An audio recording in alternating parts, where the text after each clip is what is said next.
Sejarah Islam adalah sejarah yang dipenuhi dengan peristiwa-peristiwa besar dan berpengaruh terhadap peradaban manusia. Kehadiran Islam tidak dapat dipungkiri telah memberi sebuah warna baru yang menawan, bahkan mengagumkan dalam episode-episode sejarah anak manusia. Setelah sebelumnya sejarah manusia adalah sejarah yang kelam, maka Islam adalah cahaya baru yang menyinari kisah peradaban anak cucu Adam selanjutnya. Tak dapat dipungkiri bahwa di balik setiap sejarah gemilang ataupun tidak, pasti ada sosok-sosok yang menjadi pemain dan pelaku dalam setiap peristiwanya. Jika sejarah itu adalah sekumpulan catatan yang gemilang, maka para pelakunya berarti juga adalah sekumpulan sosok-sosok yang gemilang. Sebab sejarah yang terhormat tidak mungkin dibangun kecuali oleh mereka yang terhormat, sebagaimana juga sebaliknya. Sejarah yang kelam dapat menjadi parameter terhadap tokoh-tokoh yang melakoni sejarah itu. Seperti yang lainnya, kaum muslimin tentu saja mengalami perputaran yang sama dengan sejarah umat lain. Hari ini di atas, namun esok mungkin harus berada di bawah. Hari-hari dunia memang akan selalu dipergilirkan oleh Sang Penciptanya. Tapi satu hal yang pasti, Islam dari rahimnya akan terus melahirkan orang-orang besar dan menorehkan nama mereka dalam lembar sejarah manusia. Nama lengkapnya Abdullah bin Utsman bin Amir bin Ka'ab At-Taimi Al-Quraisy. Sebelum masuk Islam, ia bernama Abdul Ka'bah. Lalu Rasulullah menamainya Abdullah. Ia digelari As-Siddiq, yang membenarkan. Biasa dipanggil Abu Bakar. Selain itu, ia juga digelari Al-Atiq, yang dibebaskan. Ia lahir di Mekah 2 tahun beberapa bulan setelah kelahiran Nabi Muhammad SAW.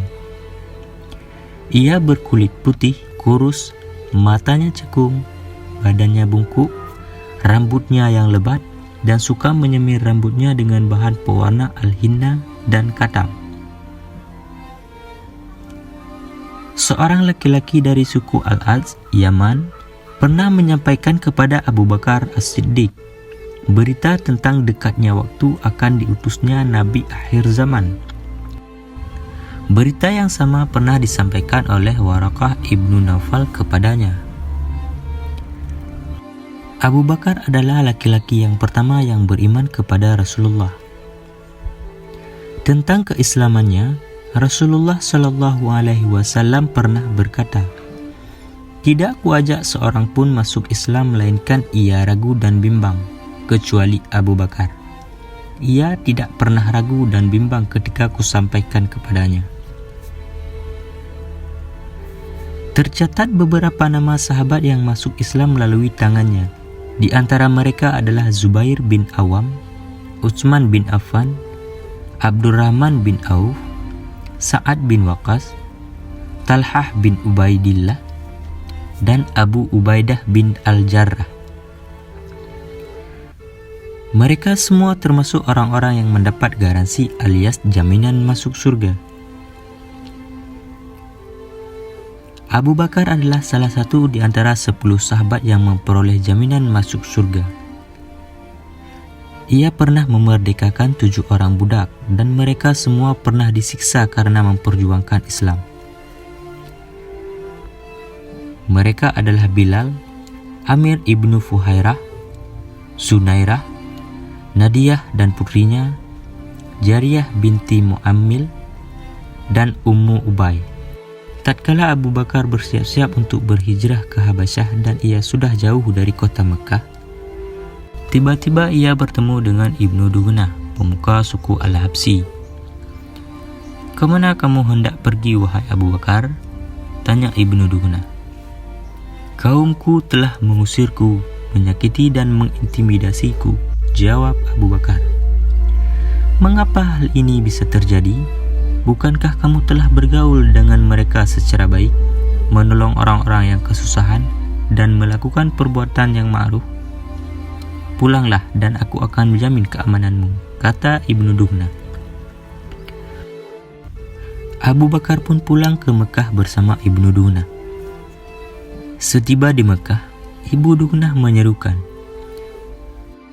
"Wahai orang-orang Quraisy, aku telah menjamin keamanan Ibnu Abi Quhafah," maksudnya Abu Bakar. "Karenanya, jangan sampai ada orang di antara kalian yang memperlakukannya kecuali dengan baik." Abu Bakar memiliki sebuah musalla kecil di depan pintu gerbang rumahnya di daerah pemukiman Bani Jumah. Ia selalu menunaikan sholat di musalla tersebut. Karena Abu Bakar adalah orang yang berhati lembut, maka pada saat membaca Al-Quran, ia selalu menangis. Hal ini mendorong anak-anak, para budak dan kaum wanita di sekitar musallanya selalu mendekatinya. Mereka terharu dan heran melihat kondisi Abu Bakar yang semacam itu. Kemudian beberapa orang pemuka Quraisy menemui Ibnu Dugnah sembari berkata, "Wahai Ibnu Dugnah, Anda menjamin keamanan laki-laki ini untuk tidak mengganggu ketenangan kami. Jika ia salat dan membaca apa yang dibawa oleh Muhammad, ia selalu menangis. Kami khawatir anak-anak, kaum wanita dan orang-orang lemah akan termakan fitnah. Datanglah dia kemari dan suruhlah ia masuk ke rumahnya dan melakukan apa saja yang dia kehendaki." Setelah itu Ibnu Dugnah pergi menemui Abu Bakar seraya berkata, "Wahai Abu Bakar, aku menjamin keamananmu bukan untuk mengganggu ketenangan kaummu. Mereka tidak suka melihat keadaanmu saat ini dan mereka merasa terganggu dengan hal tersebut.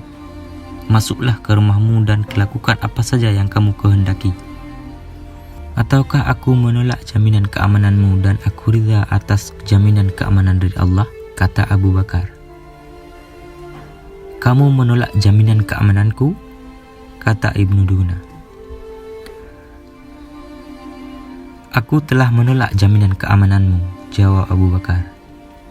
Ibnu Dugnah berdiri sambil berkata, "Wahai orang-orang Quraisy, Ibnu Abi Quhafah telah menolak jaminan keamananku.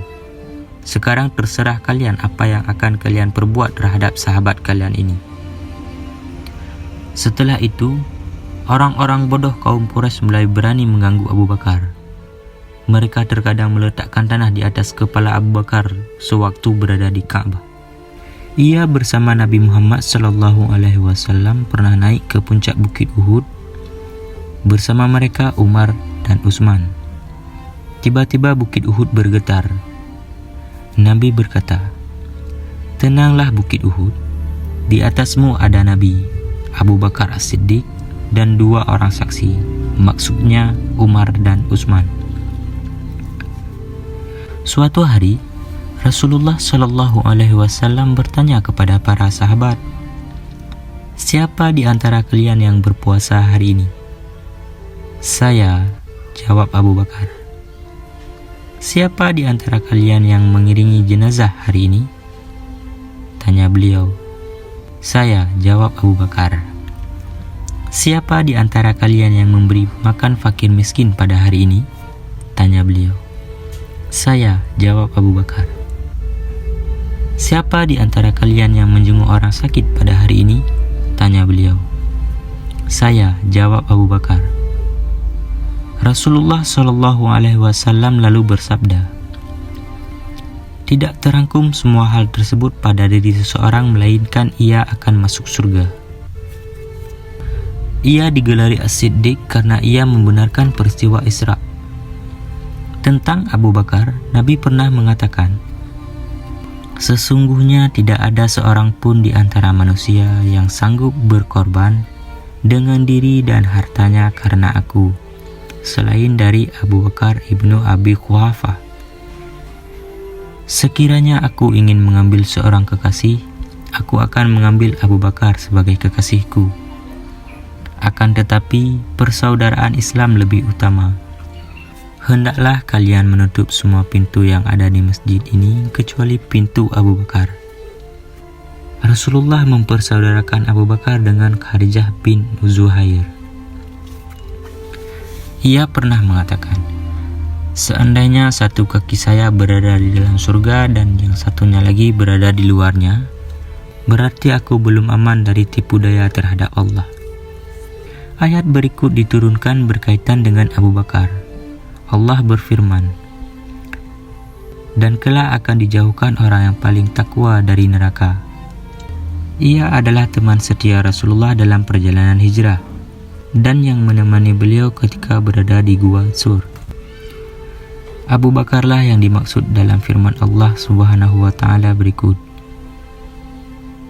Dia adalah seorang dari dua orang ketika keduanya berada di dalam gua. Ia tidak pernah absen mengikuti semua peperangan bersama Rasulullah Sallallahu Alaihi Wasallam. Putrinya Aisyah, Ummul Mukminin, adalah wanita yang paling dicintai oleh Rasulullah. Di antara istrinya adalah Ummu Ruman, Qutailah, Asma binti Umais, dan Habibah. Ia memiliki 6 orang anak, 3 perempuan dan 3 laki-laki. Anak yang laki-laki adalah Abdullah, Abdurrahman, dan Muhammad. Anaknya yang perempuan adalah Asma, Aisyah, dan Kulsum.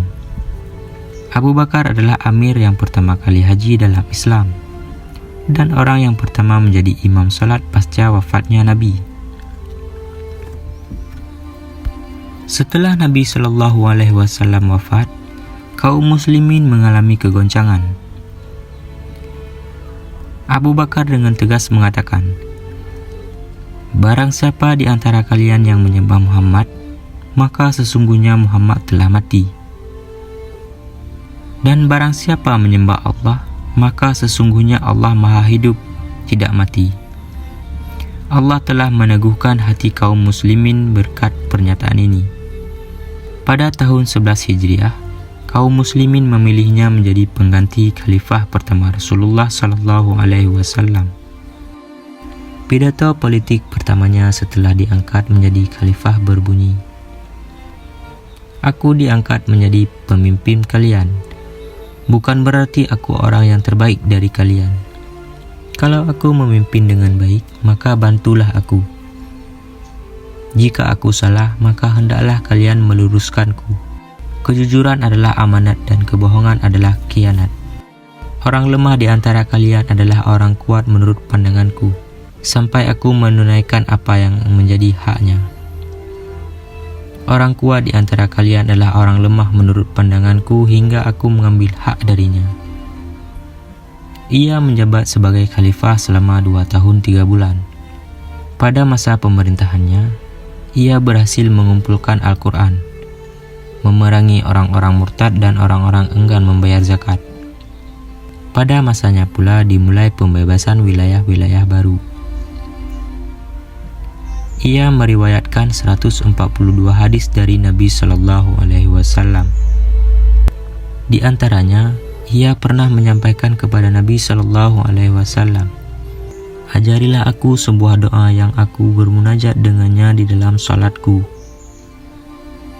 Beliau bersabda, katakanlah, ya Allah, sesungguhnya aku telah menganiaya diriku dengan aniaya yang banyak, dan tidak ada yang mengampuni dosa selain Engkau. Maka berilah aku ampunan dari sisimu dan kasihanilah aku. Sesungguhnya Engkau Maha Pengampun lagi Maha Pengasih. Tentang Abu Bakar As-Siddiq, Hasan ibnu Sabit bersyair, jika kamu teringat suatu hajat dari saudaramu yang kamu percayai, maka ingatlah apa yang pernah diperbuat oleh Abu Bakar. Ia adalah sebaik-baik manusia, yang paling tawakal dan yang paling adil sesudah Nabi. Ia pula orang yang paling menepati apa-apa yang diembannya. Ia adalah orang kedua sesudah Nabi yang paling terpuji di hadapan manusia, dan orang pertama yang membenarkan apa yang dibawa oleh Rasulullah. Tatkala Abu Bakar meninggal, Ali bin Abi Thalib berujar, semoga Allah mengasihimu, wahai Abu Bakar. Anda adalah teman akrab Rasulullah, sahabat setianya, tempat curahan hatinya, tempat menyimpan rahasianya, dan sahabatnya yang diajak bermusyawarah. Anda adalah laki-laki pertama yang masuk Islam, orang yang paling tulus imannya, orang yang paling baik yang menemani Rasulullah, yang paling banyak kebaikannya, yang paling mulia di masa lalu, yang paling mulia kedudukannya, yang paling tinggi derajatnya, dan yang paling mirip dengan Rasulullah dalam hal petunjuk dan jalannya. Allah menamaimu dalam kitabnya dengan nama Siddiq yang membenarkan. Allah berfirman, dan orang yang membawa kebenaran dan membenarkannya, mereka itulah orang-orang yang bertakwa. Orang yang membenarkan ialah Muhammad sallallahu alaihi wasallam, dan yang membenarkan ialah Abu Bakar As-Siddiq. Anda adalah orang yang paling dermawan dikala orang lain bersifat kikir. Anda telah menemani Nabi sallallahu alaihi wasallam dengan setia di masa-masa kritis dan menggantikan beliau dengan baik dan menjalankan khalifah dengan baik.